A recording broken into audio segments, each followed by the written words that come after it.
Aujourd'hui, on vous présente la Toyota Yaris Y20 en 1500 hybride.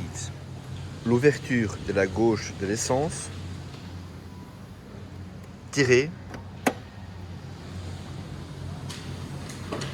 puis on ouvre.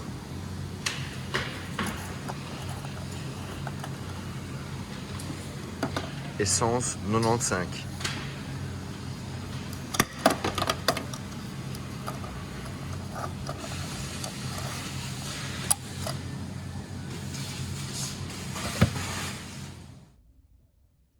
À gauche du volant, on retrouve l'ouverture des fenêtres gauche et droite.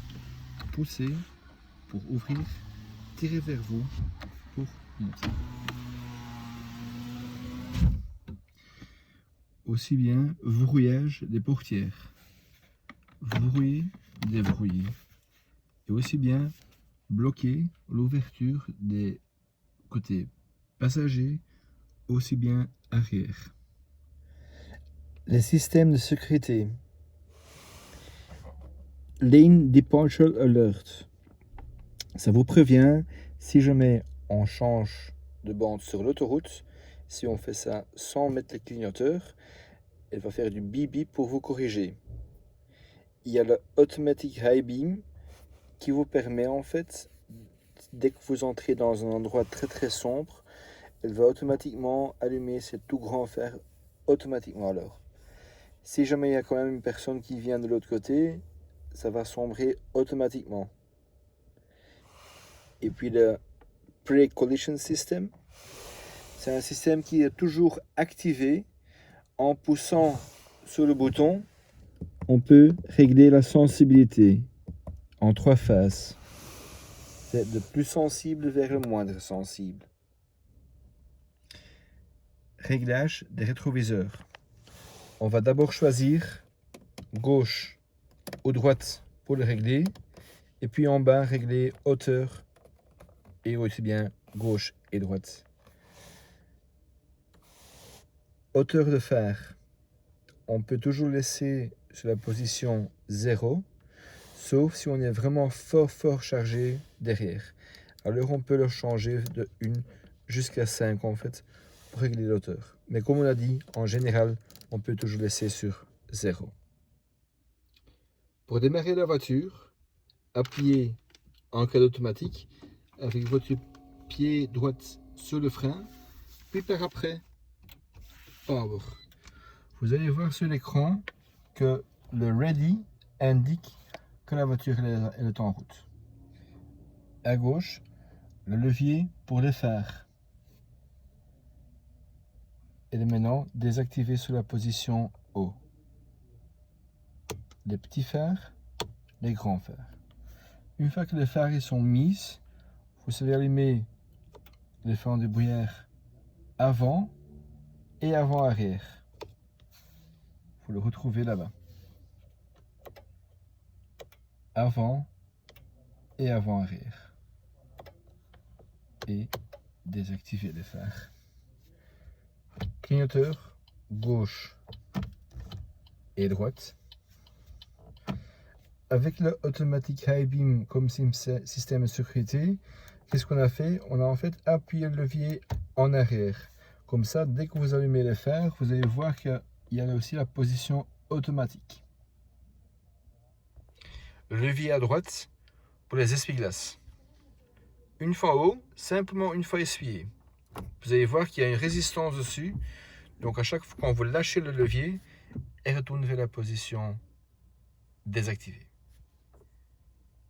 En bas, position automatique. Donc c'est le capteur de pluie. On sait régler la sensibilité ici. Le moindre sensible, le plus sensible.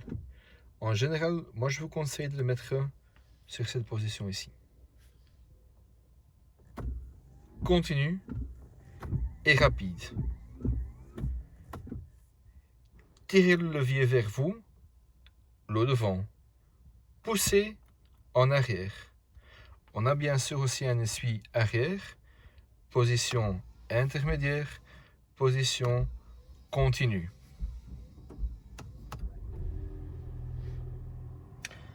Le dashboard. En cas d'un hybride, on n'a plus de contour, donc on va en fait un écomètre. La position CAG, chargé. Donc dès que vous lâchez votre gaz ou vous freinez, vous voyez que l'aiguille se retrouve dans cette zone. Ça vous indique que la voiture, avec la force de freiner, etc., charge. Puis il y a une grosse partie éco, le parti vert. Si on se retrouve à 90% des cas dans le premier élément, avant le E de éco, elle roule 90% du temps sur l'électricité. Si vous passez au-dessus, c'est elle-même qui choisit si elle va faire ça en essence électricité ou que électricité. Que essence, pardon. Côté droite, bien sûr, votre kilométrique avec les réservoirs d'essence. À gauche, on retrouve là-bas aussi la température du moteur. Au milieu, l'ordinateur de bord. On voit la température d'or avec l'heure. Dans ce menu ici, avec le bouton droite au volant, on sait régler notre ordinateur de bord. Ce qu'on voit là-bas maintenant, actuellement, c'est après le démarrage, votre consommation moyenne, votre vitesse moyenne et le temps écoulé. Si on va en bas, on va après reset, après le plein d'essence. Avec des flèches, ça va maintenant indiquer sur quelle motorisation qu'on roule. Vitesse digitale, fin de ce menu. Si on va à gauche ou à droite, comme maintenant on va à droite, on retrouve là-bas aussi navigation. Donc si la voiture est équipée avec un système navigation, elle va vous indiquer là-bas aussi le chemin avec les flèches. Radio, le Lane Departure Alert. Donc si on se retrouve sur cet écran-là, et vous passez en fait au côté droite de la bande, soi-disant que la bande à droite va clignoter et faire un bruit, un bip bip. Pas de message.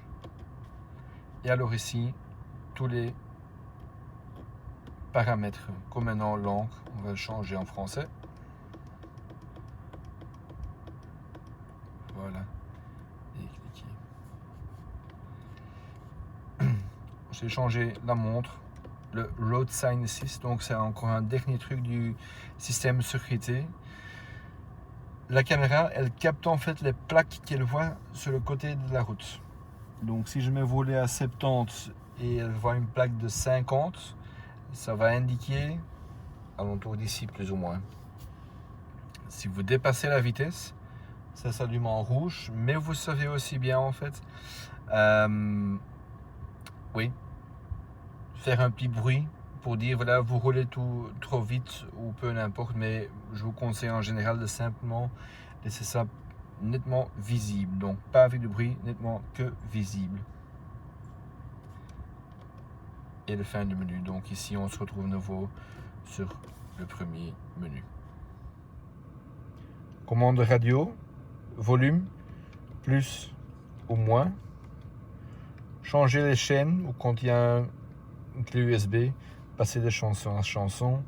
Et alors mode pour passer de AM, FM, DAB, Bluetooth, etc. La clim digitale, on l'active en appuyant sur Auto avec Airco. Donc là, automatiquement, vous demandez une température. Je donne l'exemple ici de 21 degrés. Et elle va en fait s'adapter à la température de dehors. Donc c'est elle-même qui règle les 21 degrés. Donc pour l'avoir le plus vite possible et aussi le garder. Il y a aussi bien sûr le Dual Zone. Donc ça veut dire que côté droite, on sait changer la température séparément. Si on désactive Dual, elle reprend de nouveau la température du conducteur. Reprendre l'air à l'intérieur. Je vous propose ça dans les tunnels. Ou si jamais il fait tellement chaud dehors, pour déjà refroidir l'air qui est déjà un peu froid à l'intérieur pour le récupérer. N'utilisez pas trop longtemps, donc dans les tunnels bien sûr, vous pouvez toujours l'utiliser, mais s'il fait chaud ou dans d'autres circonstances, le plupart du temps, toujours prendre en fait l'air de l'extérieur à l'intérieur. Augmenter la ventilation, plus souffler, moins souffler. Ou changer la position pour souffler. Tout désactiver. Pour de nouveau l'activer, on appuie sur auto et vous allez voir qu'automatiquement, elle se met en route. Il y a encore le dégivrage arrière, avec aussi le chauffage des rétroviseurs et ventilation avant. Voilà. Le levier de vitesse, toujours commencer en position parking. Ça vous permet aussi d'arrêter la voiture. Si jamais le poumon de vitesse ne se trouve pas en parking, on ne sait pas démarrer la voiture ou on ne sait pas éteindre la voiture, bien sûr. Position arrière. Là, vous allez voir qu'automatiquement, la caméra de recul se met en route. Où est-ce que vous voyez ici le pare-choc arrière et la distance par rapport à la ligne rouge représente plus ou moins une distance de 30 à 35 cm. La ligne bleue, il ne faut pas faire attention. C'est plutôt quand il y a une remorque derrière vous. Position neutre, simplement utilisée quand vous vous trouvez dans un car wash. Position drive, en avant. Pour les hybrides, il y a aussi encore la position B, ce qui signifie un freinage moteur. Plutôt utilisé dans une descente ou personnellement j'utilise aussi dans une descente de l'autoroute, sur une sortie en fait. Donc pour arrêter la voiture, mettre le poumon de vitesse en parking et que à ce moment-là, ça me permet de éteindre la voiture.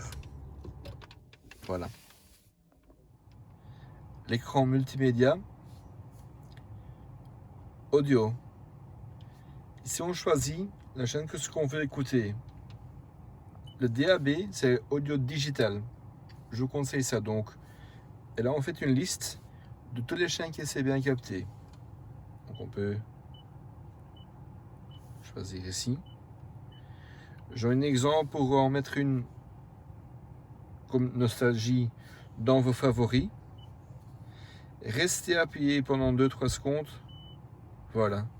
Et elle est mise. Mais en général, le plus facile, c'est la liste des chaînes. On a bien sûr aussi le FM, la AM ou le Bluetooth. Donc on a un Bluetooth streaming où est-ce que vous savez jouer la musique de votre portable, aussi bien YouTube, etc. Le AHA, c'est un service Internet. Donc soyez prudents parce que les charges montent assez vite. Et donc en général, le DAB ou Bluetooth, c'est maintenant ce temps la plupart qu'on utilise. Donc audio. Voiture. On a encore un ordinateur de bord comme on a vu aussi sur l'écran central sur le dashboard. Avec une graphique ici de la consommation actuelle, consommation moyenne, l'énergie qu'il a régénérée, etc. À utiliser comme vous voulez bien sûr. Téléphone pour le Bluetooth. Donc qu'est-ce qu'on fait d'abord? On va bien sûr connecter un téléphone. Vous faites rendre le système détectable. Voilà. Et à ce moment-là, sur votre téléphone, vous allez sur Paramètres, Bluetooth, et vous allez voir qu'il y a le Toyota Touch ou Toyota Touch 2 & Go va s'afficher sur votre écran du portable. À ce moment-là, vous cliquez sur ce nom-là et elle va vous donner une code. Comme ici, ce sera 000 et vous faites simplement voilà, coupler et elle fait tout le reste elle-même. Ça prend 10 secondes plus pour le connecter. Une fois connecté, elle reste toujours connectée. Puis dernièrement, GPS. Excuse-moi. Voilà. Pour saisir une adresse, donc qu'est-ce qu'on va faire? Saisir adresse. Et on commence d'en haut en bas. Donc on est bien en Belgique. On va prendre maintenant l'exemple Grimbergen.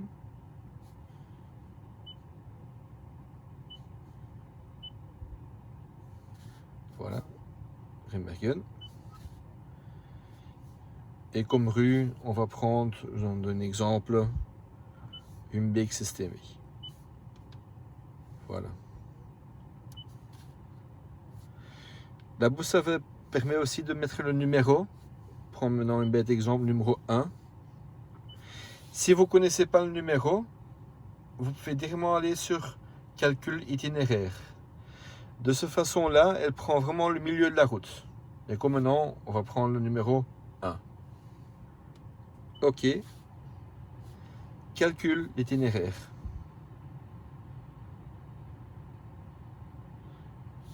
Go. Et on est en route. Voilà. Pour arrêter le guidage, il suffit de cliquer sur les 3 petits points et stop. Là, ça s'arrête. Vous allez voir que, comme on a mis maintenant Humbeek Systemie, ça reste en fait sur nos destinations récentes. Donc, appuyez là-bas, dernier, et vous allez voir que les derniers 50 restent dedans. Si vous dites, voilà, je vais effacer maintenant ce que j'avais ici, donc Humbeek Systemie, on va ici, et on peut supprimer la destination, ou bien supprimer toutes les destinations en fait, qui sont dans l'historique.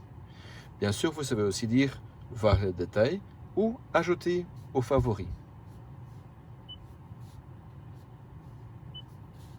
Voilà. Donc, audio, Bluetooth, navigation. Ce sont les points les plus importants. Bien sûr, on a ici le moyen pour désactiver et activer l'audio avec aussi la volume qu'on peut changer ici. Aussi bien, voilà, changer les chaînes en tournant ici. Ou bien sûr au volant pour faire ça avec les boutons ici. Voilà, j'espère que tout est clair un peu pour l'instant. Si jamais vous avez des questions, vous pouvez toujours nous contacter bien sûr. Et je vous souhaite beaucoup de chance avec votre Yaris.